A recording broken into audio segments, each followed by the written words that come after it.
Imagine this. The year is 1476. Snow covers the forests of Wallachia. A small army moves through the trees, exhausted, surrounded, and hunted. At the center of it all is one of the most feared men in medieval history, Vlad Dracula, better known as Vlad the Impaler. In our timeline, this is where his story ends. Vlad is ambushed. His army is overwhelmed. His head is taken from his body and sent to the Ottoman Sultan as proof that the nightmare of Wallachia is finally dead. But what if that never happened? What if Vlad survived the ambush? What if the man who terrified the Ottoman Empire lived long enough to reclaim his throne? And what if his survival changed the future of Eastern Europe? This is not a fantasy story where Vlad becomes immortal. This is a more realistic version of what might have happened if Vlad the Impaler escaped death in 1476. And the truth is, if Vlad had survived, his biggest problem would not have been killing his enemies. It would have been staying alive long enough to rule. To understand why, we need to go back. Vlad was not just a cruel ruler with a terrifying nickname. He was a prince of Wallachia, a small but strategically important region between Hungary and the Ottoman Empire. Wallachia was not a superpower. It was a borderland, a pressure point, a place caught between two giants. To the north and west was Hungary, a powerful Christian kingdom that wanted Wallachia as a buffer against the Ottomans. To the south was the Ottoman Empire, one of the most powerful forces in the world, and Wallachia was trapped in the middle. Whoever ruled Wallachia had to survive both diplomacy and invasion. That was the world Vlad was born into. And Vlad learned early that mercy did not keep a throne. Power did, fear did, speed did, violence did. As a young man, Vlad had been held as a hostage by the Ottomans. He saw their power up close. He learned how they governed.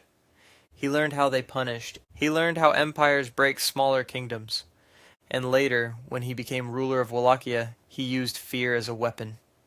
Not just against criminals, not just against rivals, but against anyone who threatened his control. The punishment that made him infamous was impalement.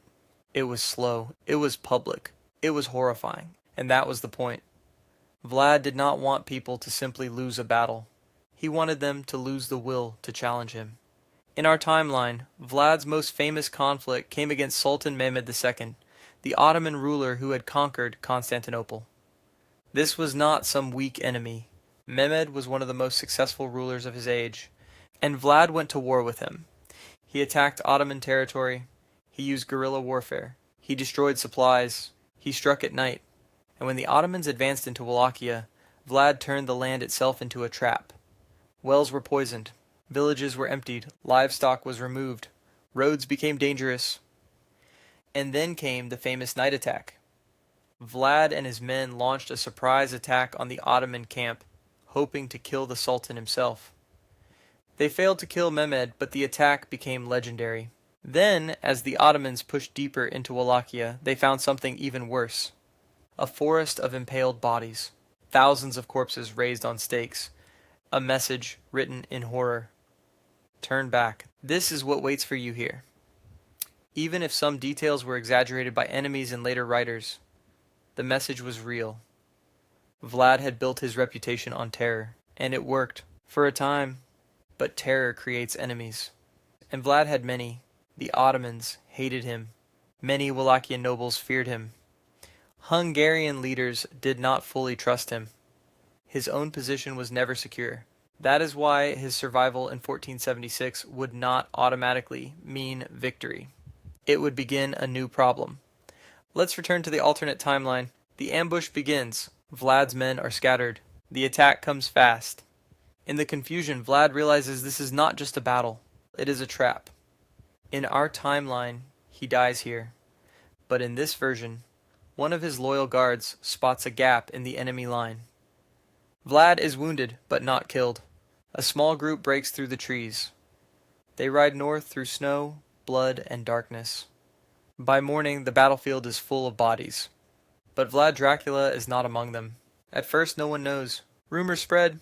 Some say he is dead. Some say his body was taken. Some say he escaped into the mountains.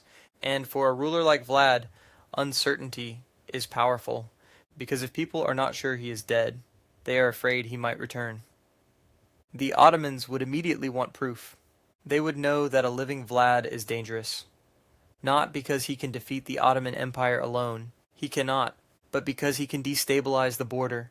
He can raid. He can inspire resistance. He can make Wallachia expensive to control. He can turn a small country into a bleeding wound. So the Ottomans begin searching. They pressure local nobles. They support rival claimants. They offer rewards. They send spies. But Vlad does not rush back into the open. That would be suicide. Instead, he disappears. For weeks, maybe months, Vlad hides in the mountain regions near Wallachia and Transylvania. He relies on loyal boyars, soldiers, and possibly Hungarian contacts. He knows the throne cannot be taken by rage alone. This time he needs timing. And that is where the story becomes more interesting. Because Vlad's best chance would not be a glorious battlefield victory. It would be politics. By 1476, Vlad had already been imprisoned in Hungary for years before being restored to power. His relationship with Hungary was complicated. They used him when useful. They abandoned him when inconvenient. But if he survived, Vlad would likely try to reconnect with Hungarian support. He would send messages north. He would argue that he is the only ruler ruthless enough to hold Wallachia against Ottoman influence. And the uncomfortable truth is, he might be right. To Hungary, Vlad is dangerous, but a dangerous ally may still be better than a weak neighbor. So in this alternate timeline, Vlad returns, not with a massive army, but with a coalition. A small force of loyal Wallachians, some Hungarian support, local nobles who fear the Ottomans more than they fear Vlad, and perhaps mercenaries paid to strike quickly. His plan would be simple. Move fast, take key strongholds, punish defectors. Reclaim the throne before the Ottomans can organize a large response. And when Vlad returns, he does not return quietly. He makes an example. Any noble who supported the Ottoman-backed ruler is forced to choose. Swear loyalty immediately, or die publicly. This is where Vlad's reputation becomes a weapon again. Other rulers need armies to terrify their enemies. Vlad only needs rumors. People already know what he does to traitors. So some bend the knee, others run, a few resist, and Vlad deals with them in the only way he believes works, brutally.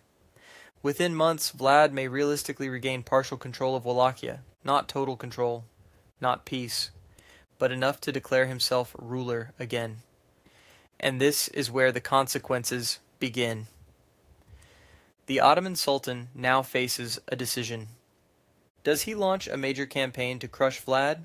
Or does he support another rival and let Wallachia tear itself apart? The Ottomans were powerful, but they were not unlimited. They had other fronts, other enemies, other priorities. A full invasion costs money, time, and manpower. And Vlad's strategy is designed to make invasion miserable. He avoids open battle. He burns supplies. He evacuates villages. He attacks at night. He targets messengers. He punishes collaborators. He makes Wallachia difficult to occupy. Not impossible. Difficult, and sometimes difficult is enough to change an empire's plans. In this version of history, Vlad does not defeat the Ottoman Empire. That would be unrealistic, but he could make Wallachia a far more dangerous frontier. Instead of being quickly removed, he becomes a persistent problem. A ruler too brutal to ignore, too useful for Hungary to fully abandon, too dangerous for the Ottomans to leave alone, and too hated to ever rule peacefully. That last part matters. Because Vlad's greatest weakness was not courage. It was trust. He ruled through fear. Fear can stabilize a kingdom during crisis, but it can also poison the kingdom from the inside. The Wallachian nobles would never feel safe under him. Merchants would fear unpredictable punishment. Rival families would look for foreign support. Even allies would wonder when they might become enemies. So Vlad's second surviving reign would likely be harsh, paranoid, and unstable. He would strengthen fortresses. He would rebuild his intelligence network. He would execute suspected traitors. He would watch the boyars closely, and he would likely continue using public terror as state policy. From the outside, it might look like strength, but inside Wallachia, it would feel like living under a storm cloud. Now imagine the region 5 years later. It is 1481. Vlad is still alive. Wallachia has not become peaceful, but it has not fully fallen under Ottoman control either. The border is violent. Raids are common. Villages near the Danube suffer.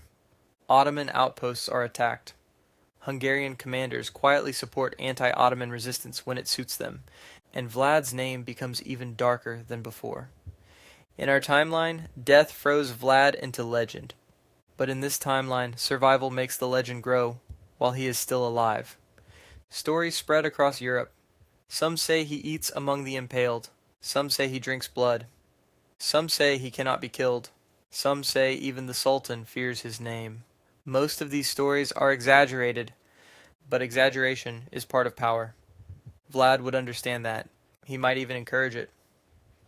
Because if your enemies think you are a monster, they hesitate, and hesitation can win battles. But there is another side to this. The more terrifying Vlad becomes, the harder it is for Christian Europe to fully embrace him. He is fighting the Ottomans, yes, but he is not a clean hero. He is useful. He is feared. He is embarrassing. A prince who defends Christendom with methods that horrify Christendom. That tension would define his later life. So what happens next? There are three realistic paths. The first path is assassination. This may be the most likely. If Vlad survived the battlefield, someone would eventually try to kill him quietly. A rival noble, an Ottoman agent, a bribed guard, a political enemy, because defeating Vlad in battle is hard. Getting close to him might be easier. His court would be full of fear, and fear creates conspiracies. In this version, Vlad may survive one attempt, maybe two, but the pressure would never stop. The second path is another imprisonment. Hungary might decide that Vlad is too unstable. If he becomes more trouble than he is worth, they could invite him north, promise support, and then detain him again. This would not be shocking. Vlad had already experienced political betrayal. A ruler like him could be useful in a crisis and disposable afterward. The third path is a final war. The Ottomans eventually decide enough is enough. They send a larger force. They back a rival claimant. They pressure the nobility. They cut off support. And Vlad is forced into one last campaign. This time, older, more isolated, and surrounded by enemies. If that happens, Vlad probably still loses eventually, because Wallachia alone cannot outlast the Ottoman Empire forever. But the timing changes, and timing matters. If Vlad survives into the 1480s, he extends resistance. He disrupts Ottoman control. He forces Hungary and neighboring powers to keep paying attention to Wallachia.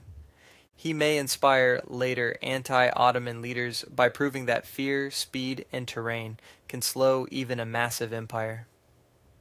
But there is one thing he probably does not do. He probably does not create a stable dynasty. Vlad's style was too violent. His political environment was too fractured. His enemies were too many, and his reputation, while powerful, made long-term peace almost impossible. So the most likely outcome is this. Vlad survives the ambush in 1476. He escapes into the mountains. He regroups with loyalists and Hungarian contacts. He returns to Wallachia in a sudden campaign. He retakes at least part of the throne. For several years, he rules through fear and turns Wallachia into a brutal anti-Ottoman frontier state. The Ottomans struggle to fully pacify the region, but Vlad's own nobles never truly accept him. His legend grows darker. His enemies multiply. And eventually, he is either assassinated, imprisoned again, or destroyed in a later campaign. But instead of dying as a fallen prince in 1476, Vlad becomes something worse for his enemies. A living ghost. A ruler who should have died, but returned. A man whose survival turns fear into policy. A man whose kingdom becomes a trap for anyone who tries to control it. And maybe that is the most realistic version of this alternate history. Vlad the Impaler does not save Eastern Europe. He does not destroy the Ottoman Empire. He does not become a heroic king. He becomes a longer-lasting nightmare on the border, a warning carved into history. That sometimes the most dangerous ruler is not the one who wins forever. It is the one who refuses to stay dead.